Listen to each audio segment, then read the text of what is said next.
All right. Hi, Ryan. Thank you for joining us. Travis.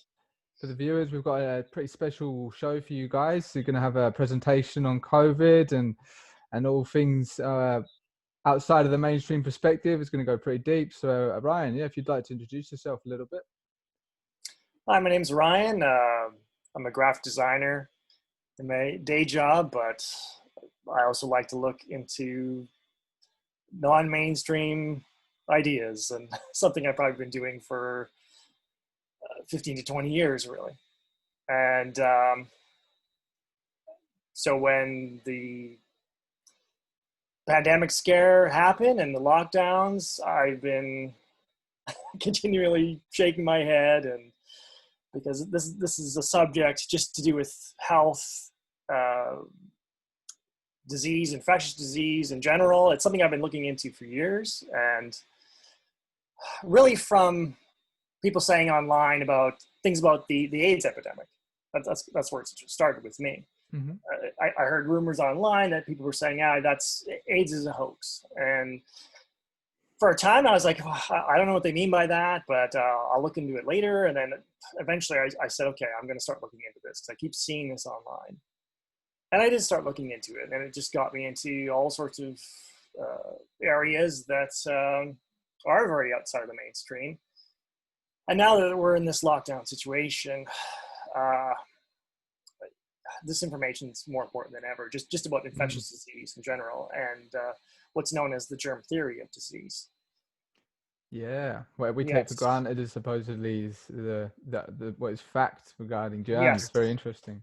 So I'm seeing a lot of great skeptical videos on YouTube and what have you that talk about, this virus isn't as bad as we thought. And I think, well, that's great, but I would love to see more and more people go deeper. So that's why I started putting together this information to talk to you with, because if they know sort of how deep the rabbit hole goes and how wrong the germ theory is, um, it would protect us from these pandemic scares forever.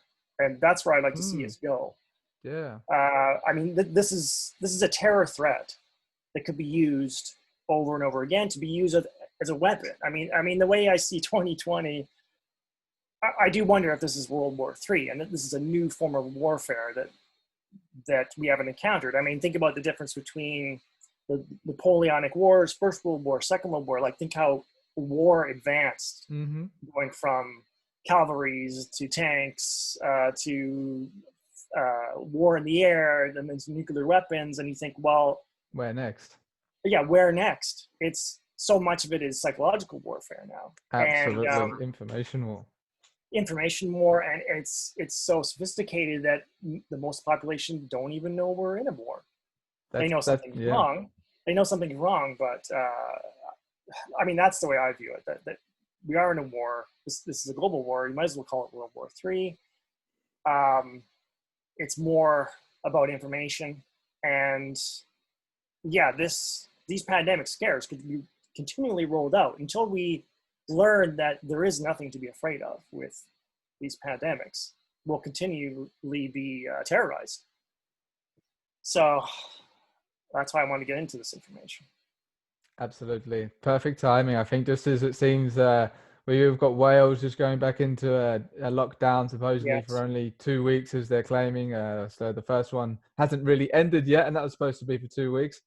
So absolutely perfect timing. If we can just help a few people, anyone, at least maybe even just one person, we can help them get out of some fear-based mentality so they realize the bigger picture of it all, Well, then even if it's a there's three or success. four percent, yeah, even if there's 3 or 4% of us that understand this, that could be the beginning. But I just Exactly. feel uh, where people are looking at the data, looking at the numbers, even with the official numbers, they're coming up with good skeptical arguments. But I'd love to see us go deeper, because when the next pandemic scare happens, it's like you kind of have to do that work all over again. It's like, what's the death count?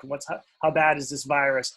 So what I'm going to show you and talk about, it goes deeper than that. It goes deeper into where did the germ theory start? And it's like, is it really true? And if it isn't true, well, why are we afraid of this pandemic and one pandemic after another? Exactly, and it's just whilst you're saying this, it sort of makes me think about. I mean, it's quite far in our past, but how we used to believe that we were the center of the universe. Everyone took that Yeah. as fact, and anyone who said outside of that was crazy. That people think, could that happen again in the modern day? Well, of course it could. Of course, there could be things Yes. we think are real, and actually we're totally wrong. So I'm very interested to get into your presentation. Okay, so I'm going to be showing some slides. So if people are listening on audio, it does help with the visuals. So I'm going to share my slides. So is that something you can do, Travis? You do it on Yeah. your end, or can I? So I can share my screen. you share screen. Yeah. Get it Okay. rolling. All right. Okay. So can you see Beautiful. my slides? Yep, I can see it. Okay. So breaking the spell of the deadly germ delusion, and words are powerful, ideas are powerful, and they can be deadly. And there's a spell.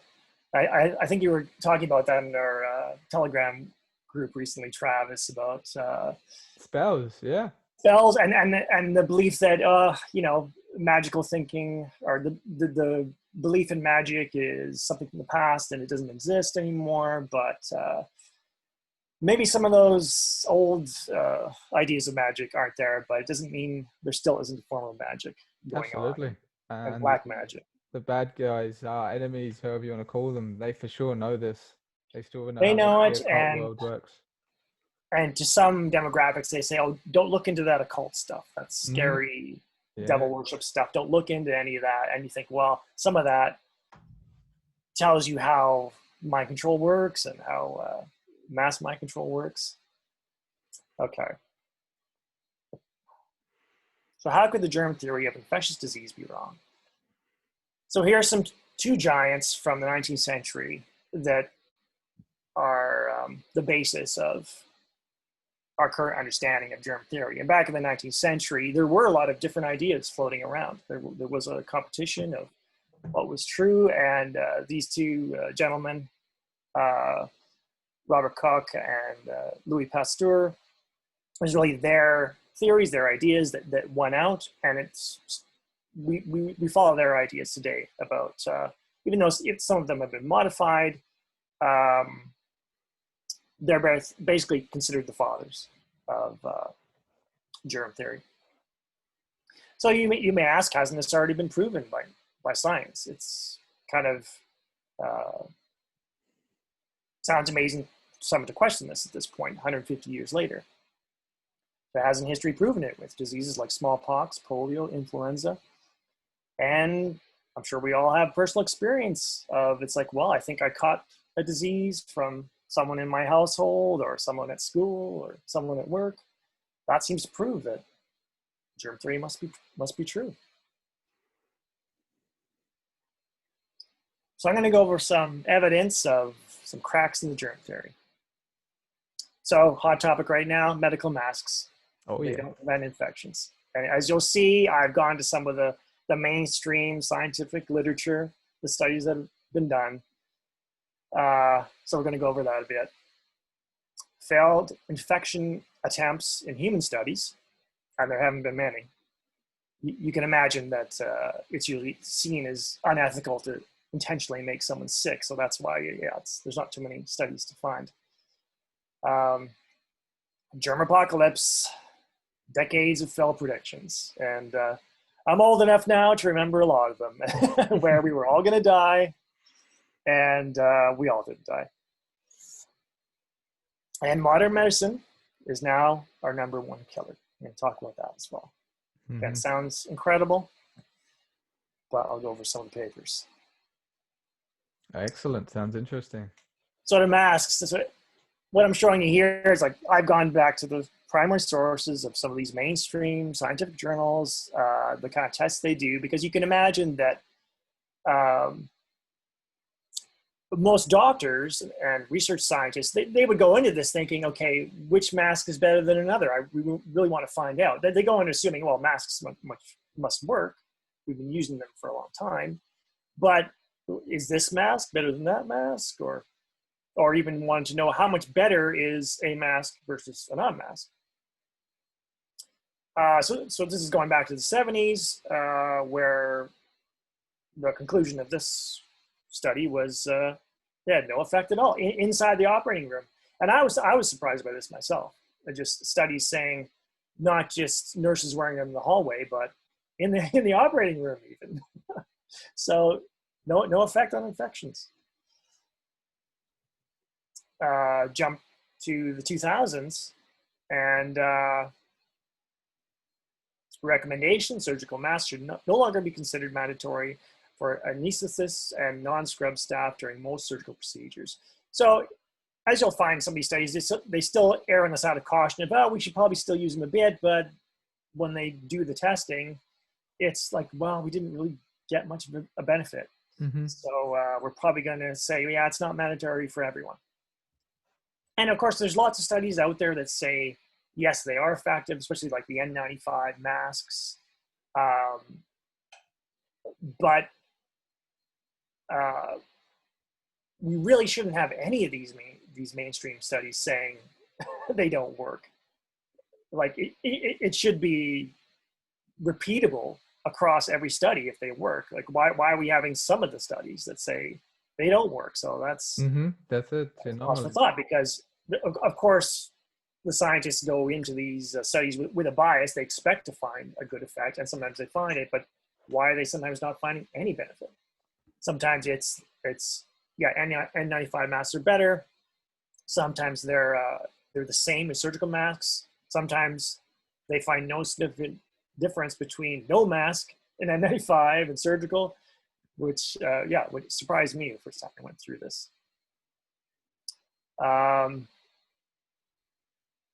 Yeah, this was one where there was a difference, but it wasn't significant. So it's kind of like, oh, it's within error. So it means like every time you run the test, you might find, oh, one's slightly better than the other. Then the surgical mask is a little bit better than N95 because it's in that error margin where, yeah, it's not significant. So you don't really know if it does anything.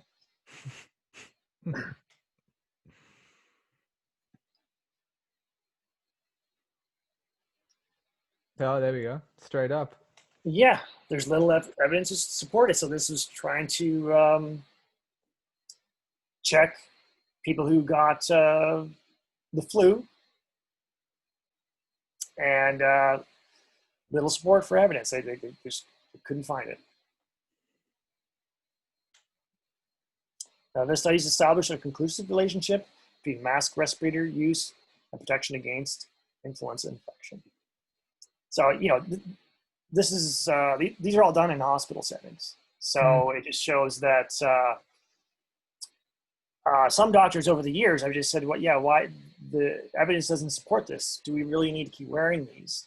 But it's almost tradition at this point where it's like, well, it probably does something. Obviously it stops spittle and things like that. So it's like, you know, you got patients splashing blood. It's probably going to help stop that from getting on you. So it's like, yeah, we should probably still wear them. So this is an interesting one. So this is like a nurses in Ontario, Canada, and this is part of their workers' union. And so they tried to enforce a vaccinate or mask policy in the hospital, and the nurses there rejected that. And so in this arbitration, they stated the effectiveness of masking to protect patients from influenza is not supported by sufficient scientific evidence, because they wanted them to wear masks all day in the hallways, not just close to patients, but in the hallways the entire workday. And they said no, and they started looking at the evidence too, and they were saying that, and this is last year, and they didn't want to wear them. That's awesome. So they were successful to not. Yeah, they were able to say as the union fighting the hospitals, saying, yeah, we don't agree with this being mandatory. And so there you go. That's healthcare workers saying we don't want to wear them. Yeah. They don't want either. They didn't want the vaccine or the mask. They don't want the vaccine or the mask. Yeah. There we are. So this is probably the most interesting. So this is on a dentist's website or like an oral health website. To 2016, big splashy article. Face masks don't work. And so my pull quote there is, this review has established that face masks are incapable of providing such level of protection from airborne pathogens. And 2020, they replaced the article with that says, oh, you're looking for this article. It's not here. It's no longer relevant in our current climate. Jeez, wow. So they took the article down in 2020. Oh, so that's great. How did you find it before? Oh, I found the 2020 version, then I went to the Wayback Machine and found the original. It was still there. What's the Wayback Machine? Oh, so the Wayback Machine, it's an archive.org. Uh-huh. So the Wayback Machine, you can put a website in, and then it does record. Depending on how much traffic a website has, you can go back and look in the past. Fascinating. Wow, that's awesome. Yeah, so you can find articles that have been taken down because yeah, archive.org does keep a memory of a lot of websites. Again, if it's got a lot of traffic, it gets more pages recorded. But if it's a website that doesn't get visited, it doesn't tend to record things. But yeah, Mm-hmm. I still found it in the internet's memory. Fascinating. And I really recommend if people are interested in looking at really good presentation, 1 hour presentation, got at the bottom of the slide there, the modelhealthshow.com/mask facts. It's a really good professionally done 1 hour presentation with sort of flashy animations. They go through some of these studies, like I actually saw that after I collected these studies, so it's got even more studies in that presentation. So it's just what, you know, when you look at the literature, of course there are studies that say yes, they work, but why are there even so many of these studies that say they don't? That shouldn't be happening. And why have, in this climate, why have they said that their previous article is now no longer relevant? Like, what caused them to do that? Yeah, the current climate, the current political climate, isn't it? Yes. It's nothing, not scientific climate. Yeah. You think this would be the perfect time for people to know about this kind of stuff? So when people say you gotta trust the science, science is becoming just so political these days. Mm-hmm.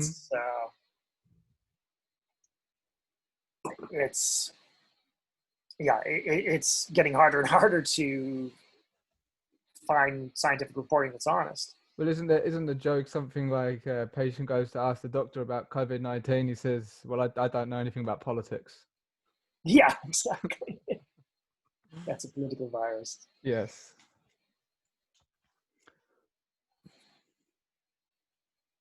Oh. Okay, so considering that, have we really progressed since the era of the Black Plague and the plague doctors? Which I don't know if you know, but in those days it was called the miasma theory. It was the thought that, you know, like the rotting corpses, the sort of noxious air that carried the diseases, and so the plague doctor with that bird-like mask, he kept like herbs inside the mask to so he could breathe in the good air and he'd be protected from the bad air. That one on the top right really gets me. I know that was for it was like that's during I'm not sure when that was exactly. It looks like the 40s, but yeah, they were practicing their romantic kissing scenes, and so during a health scare they were using masks. But I mean, I don't have the article here about it. And if you saw this is the one of the health authorities in Canada. She was saying that yeah, people should have sex now with masks on. And so it's when I saw that image, I'm like, oh my god, this isn't the first time. This is. Can you imagine? I really hope people aren't doing that. I really. Have you seen the video with the prom? Oh, I know. That's just what I was thinking. When you see that the facing is disgusting. They're wearing masks and they're back to back and they're wearing masks. That'll go in the history books. That one. Oh, so insane. I mean, at the lower left, you see policemen stopping. I think that's in San Francisco during the 1918 Spanish flu pandemic. Mm-hmm. Yeah, it's really like not much has changed with like this keeps coming back, and that's partly why I'm doing this presentation. Are we just going to keep being here? We're wearing the masks every few years. It's like things might calm down. People stop being afraid, and they put the masks back on, and it's like, back here. And when the science, we've got a lot of science where people have tried to find out how effective masks are, and they said, hey, it's not doing anything. We've got, even in the hospital setting, we've got people getting infected, and there doesn't seem to be much difference. Mask or no mask, or different type of mask. Mm-hmm. Uh-huh. So you're probably too young to remember this, but I remember this scare. I don't even think I was born. Well, yeah, I was still a child, but God, I mean, this in the mid '80s, it was like no one's gonna have sex again.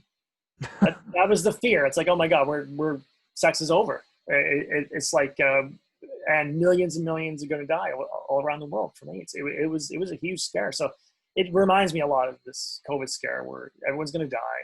Mm-hmm. And this was kind of like, yeah, sexual contact is over. And also the stigma of if you got a positive HIV test, basically like stay away from that person, don't touch them. People, so, pardon me? Still prevalent today. That from the very little I know about AIDS, it's sort of, from what I was taught, it's that kind of impression, Well, it's not like it was back in the mid '80s. It was. I bet. These days, it's sort of commonly considered, oh, well, you're being a bit ignorant if you can't catch it from just shaking someone's hand or something like that. Yeah. I didn't realize it was just actually touching them. Yeah, you couldn't shake their hand. You couldn't share their toilet. You couldn't sit on the toilet after them. So even though it's not quite as extreme, I mean, COVID is similar. It does remind me of, Were people bumping elbows back then? They weren't bumping elbows. They just didn't. Yeah, they couldn't touch at all. Yeah. They were basically considered lepers, just like lepers were considered back thousands of years ago. It's like, might as well put them in a leper colony and stay away from them. So it wasn't even like, don't bump elbows. Don't just get rid of them, throw them over the city wall, and get them away from people. That's what it was like then. And yeah, it was a big scary. And here's like the top American magazines. It was like it was the top story for years in the mid '80s.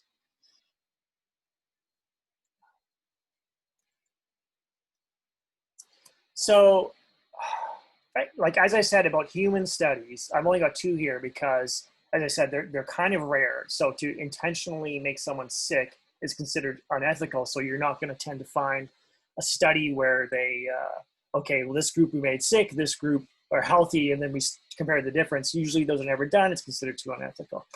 But this was a study where, well, they actually found hundreds of what they called HIV discordant couples. So you've got one member in the couple, they got an HIV positive test, and the other member has an HIV negative test. Now that's interesting. And they followed them for 10 years. And there was actually more in the study, but they, over the course of the 10 years, couples break up and things happen, but they ended up with that 175 where they were able to follow it for that whole 10 years. Mm-hmm. And so this is published in 97. So it says, to our knowledge, largest study of heterosexual transmission of HIV. And they even, a large percentage of them, 47 couples out of the 175, they didn't use condoms a lot of the times. And even some of them practiced anal sex. And it says, we observed no seroconversions after entry into the study. Basically, no one transmitted HIV to the other person. Now that's fascinating, huh? But you got to read the study so carefully. Those pull quotes I took out kind of tells you what it says, but it's not really in the conclusion. Like even in the abstract, the conclusion, it almost like it's written by a different person because they don't emphasize the bombshell in the study. It's like you really got to read it carefully because they even give an estimate of about how infectious HIV is from this study, even though no one transmitted it. I think they said, oh, it's a very low infectivity rate. And then they give it a number like, oh, it's 3%, 0.3%. I forget what it says here, but they said, oh yeah, it's very low, but they didn't get one result. Yeah, that's So they just guessed, and I don't know where they get the numbers from of their estimate. It's I not a good wonder if study. it was they just probably couldn't say that there I is. don't know. Yeah, you think, if they were being scientifically honest, then they would say that. But maybe like the political climate again, they Maybe, but as I'll get Hey. into later, just about the psychology in science, and you often find that they're not faking the data, but their interpretation of the data is very skewed. It's like to get no results and say, oh, it's low infectivity rate. Well, it's practically no infectivity Yeah, there rate. is no infectivity There's rate. no one Yeah. passed this disease along. Not or maybe not even disease. No one passed the HIV, or at least the test they use didn't change Mhm. over this 10 years with anyone. So how is it an infectious disease passed through sexual contact? Then this disease was supposed to kill everyone? And when they try to do the science, 10 years, 175 people, not one person. So how dangerous was it? Mhm. Interesting. So you probably heard of the Spanish flu. Now, there's so many parallels with 2020. If you see on my slide here, I mean, everything from the top corner political cartoons in the newspaper, I just think of all of the memes that we Mhm. sometimes see in our Twitter or Telegram groups, the people who are skeptical. This is like making fun of different types of mask wearers. You've got the orders to wear masks, and but if you look at the bottom left there, anti-mask meeting. Yes, the anti-mask league. Yes, anti-mask league. Experts doubt masks' value. This is back in It is just 1918. you could almost take part of this and you wouldn't know you're reading it from the 19. Yes, and that's again the reason I want to talk about this. Is like I don't want this to keep happening. Like Yeah, when yeah. you go back and like see uh, how we're just repeating history over and over, it's like it's got to end. We've got to evolve because it's still. I still feel like we're living in a very superstitious age, just like with the plague doctors with the big beaky masks. It's like, have we changed much since then? It seems like it doesn't matter what good science gets done. It's like, yeah, we still, well, we better wear the mask. It probably does something. So, so here we are. And this guy here, I don't know if you can see my mouse there, but Yeah. yeah, he's spraying something in the air, probably some toxic chemical that he thinks is going to kill the influenza virus. I don't know, but he's just spraying that in the street. Like that could have made people sick. Who knows? Yeah, I'm reminded of images of entire streets supposed to be disinfected with all these trucks. Yeah. And of course, yeah, groups of policemen all masked. But even back then, I mean, these sort of crappy cloth masks almost falling off people's faces. It's like, yeah, probably doesn't do much, even to stop spittle and stuff. Because I mean, this nurse's mask is just a cloth on the face.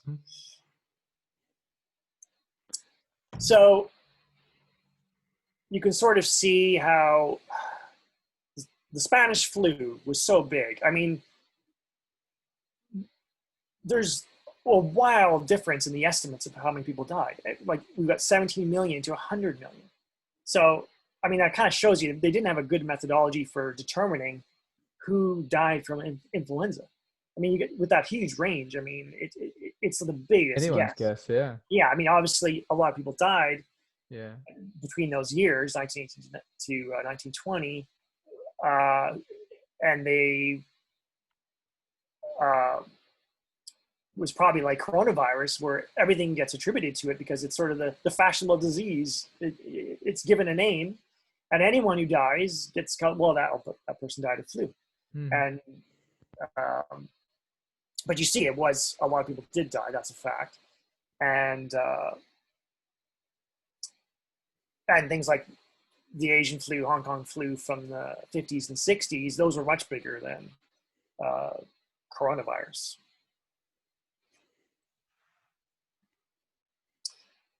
So I quoted this at length because, again, this is a very unique study.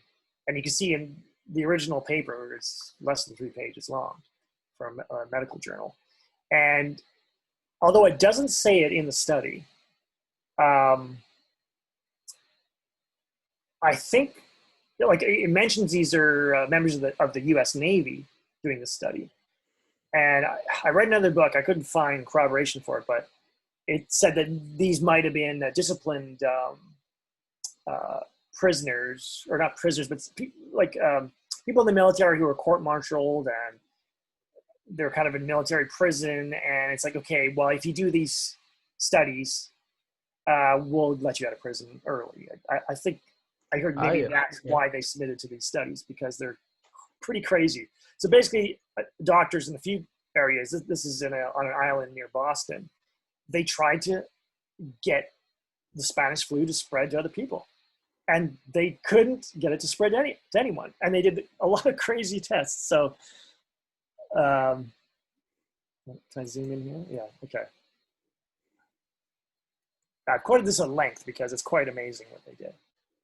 Selected 19 volunteers, gave each and every one of them a large quantity of a mixture of 13 different strains of the, is it Pfeiffer bacillus? Basically, some of them taken from dead people's lungs. Jeez. And they used an atomizer spray. So they took it from a dead person's lungs who died of the Spanish flu, and then they took that spray and they sprayed it on their volunteers. Lovely. It says here, we used billions of these organisms according to the estimated counts, but none of them took sick. So then they got bolder.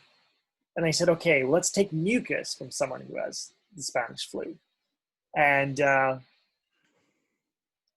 then they sprayed that into each nostril, into the throat, my God. and into their eye. Oh, their eye, dude. Oh. Yes.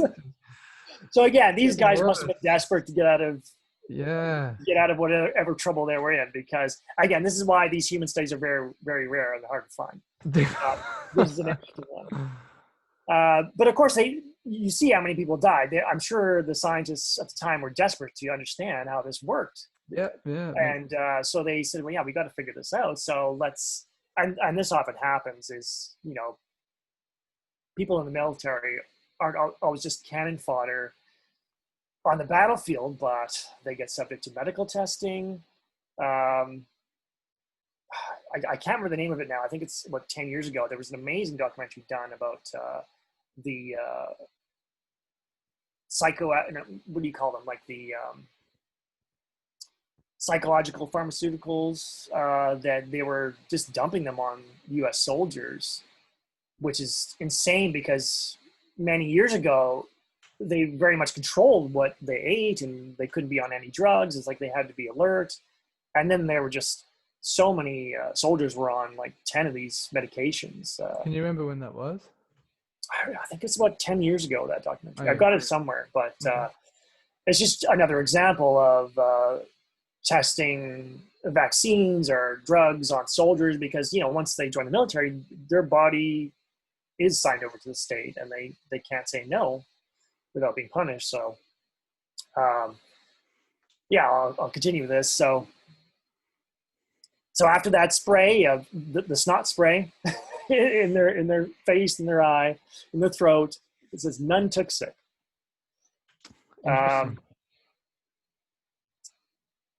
Okay, let's see. So I'm reminded just of a man called Walter Last. I don't know if you've ever heard of this guy. No. He's a German. He started out as like a biochemist, then moved into naturopathy. But there's this one thing I remember. He talks a lot about the common cold and how he thinks the way we think about it's totally wrong. And he was so confident in his belief that he got a sick person to blow their nose into tissue, and he put that up his nose just to prove a point, to show you, hey, this isn't how it works. So interesting. So then they did the same thing, nose to nose, like took a cotton swab of the snot, put the snot into the other person's nose. Once we've got snot in the eye so far. That's so far. Yes, I know. Snot spray in the eye. and no effect. None of these volunteers took sick, it says. Okay, then they put it in their blood. None took sick. Then they injected it into their arms. No one got sick. Okay, then they had volunteers breathing directly into their mouth.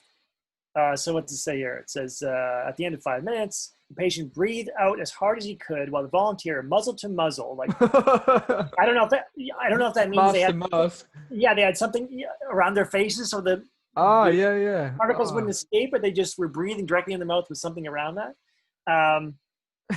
With 2 inches between them, so they're breathing directly in there. And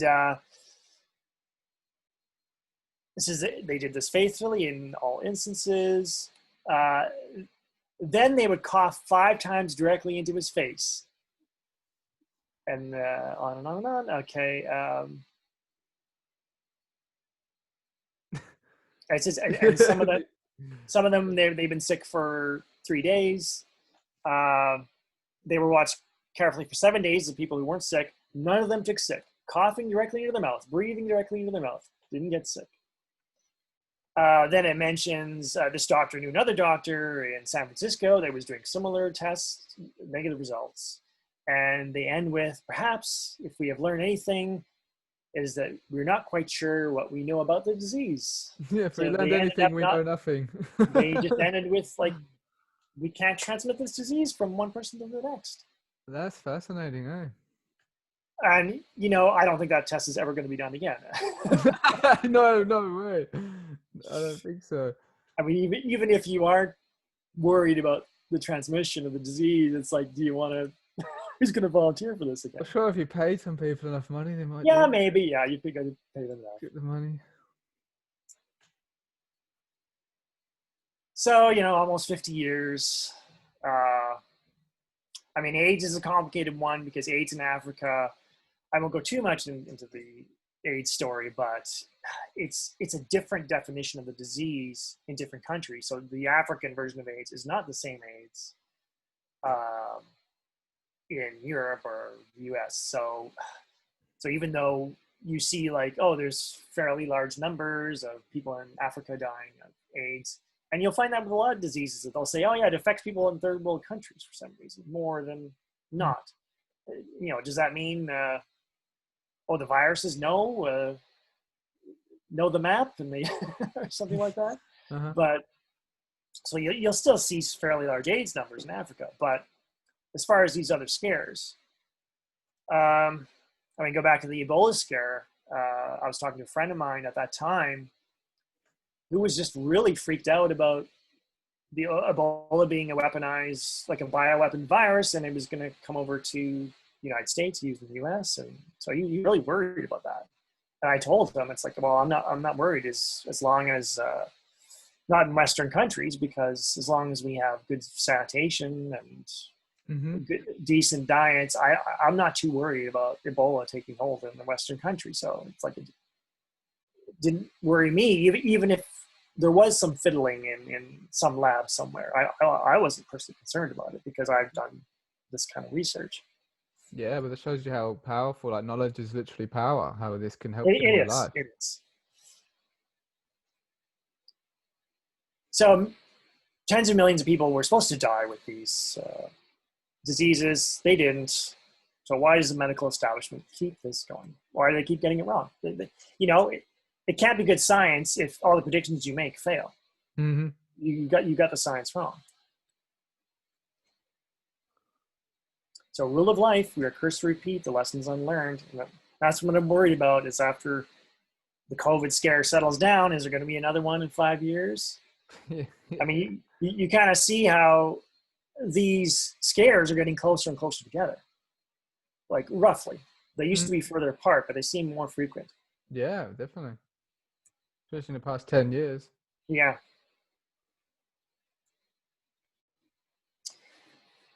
So down to how many people die from modern medicine. So here's a mainstream journal, the British Medical Journal. And this was just on a study of medical errors in the US. And so even coming from the mainstream, they estimated 250,000 to 440,000 for medical mistakes. So that puts it third behind heart disease and cancer. And this study doesn't even talk about the correct treatments. This is just talking about what they consider errors. So I think that's too low of an estimate. Yeah. So here's a source that isn't as mainstream, but the leading person is Gary Null, and he's someone who's been talking about the AIDS issue since the 80s. And so they looked at things that happen in hospital, malnutrition from not being fed well in hospitals, bed sores, infections that happen in hospitals. So when they added those to the other numbers, they got closer to 800,000. So would that make it the top? That makes it the number one over heart disease and cancer. Gee, that's insane. And you think about the medical establishment is killing the most people in the States. Yes. So isn't that a sign that the treatments being used shows they don't really understand disease? Why could they get it so wrong? Doing something wrong there. That's supposed to heal people, not kill people. Yes. Something is wrong. People. And this is where the mind control comes in. I mean, think back to, not too long ago, maybe 100 years ago or 150 years ago, when no one would think that someone in the church would abuse children. I mean, you just wouldn't think that would be possible. I mean, you think, well, that person's a priest. He's a man of God. He would never do that. You can't believe it. And now we're at the state where, well, okay, this person in a white coat, he's very smart. He's been to school. He's educated. He's treated people. How could he be causing death? It's like, it doesn't make sense to people how that could be happening. Yeah, it's amazing. And now I almost have a different perspective when I think of holy men now and amongst the church. It's almost switched for me personally. It's I think, are these guys a pedophile? Like it's totally switched. Well, I think a lot of Christians got to be disappointed in the church response to COVID too. Like, where are the rebel priests? We're supposed to be a rebel like Jesus was supposed to be, and say, we're going to have a service. Mm-hmm. Like, screw this. We are going to have a service every Sunday, and we're going to gather together. I haven't even heard that. No, that's totally what about, especially in Catholicism, they're not going into hospital and giving their final rites. I mean, that is like so important to a faithful Catholic to, like, if I don't have those final rites, I might not get into heaven. And those priests aren't going into hospitals when people are dying. I mean, that should be their duty, and that's very much that person's belief. That's important to have the baptism and have those death rites at the end of life. And for the church, just to, I mean, maybe there has been a discussion I'm not aware of, but it's like, old people are dying alone, and I haven't heard in the media of some Catholic priests saying, I have to go in, I have to give these final rites. This is our religious duty to do this. And it's very important to that person in the care home or the hospital for me. Like, maybe I'm wrong, and maybe there are a few out there, but I would respect them if they did, because they're just saying, this is more important than this scare. Yes. So, so we are getting on a bit. Did you want to keep going for a bit, or do you want to talk about maybe what you're going to talk about in the later slides? What have you got in store for us here? How are you going to keep this? I'll just end on this slide is, well, one of the reasons isn't just ignorance of how disease really works, but there's a financial incentive for keeping it. There it is. So the constantly frightened and chronically ill are Big Pharma's best customers. They don't want to kill you. They just want to keep you scared, ill for a very long time. Yeah, that's it. Have as many drugs as possible. And it's sad. So, well, we'll end it there, and I'll continue Yeah. next time. But did you want to just give us a little hint about what you might have later in the presentation for us? How you're going to wrap it, like bring this all together? Well, I'm going to get into science in general, into Thomas Kuhn's work, and how the way scientists think science is done is really not how it's done when it's studied sort of from a philosophy of science perspective. Because really science kind of goes along with its sort of preconceived ideas, collecting data for a long time. But when they come up with when they encounter an anomaly, they throw it out.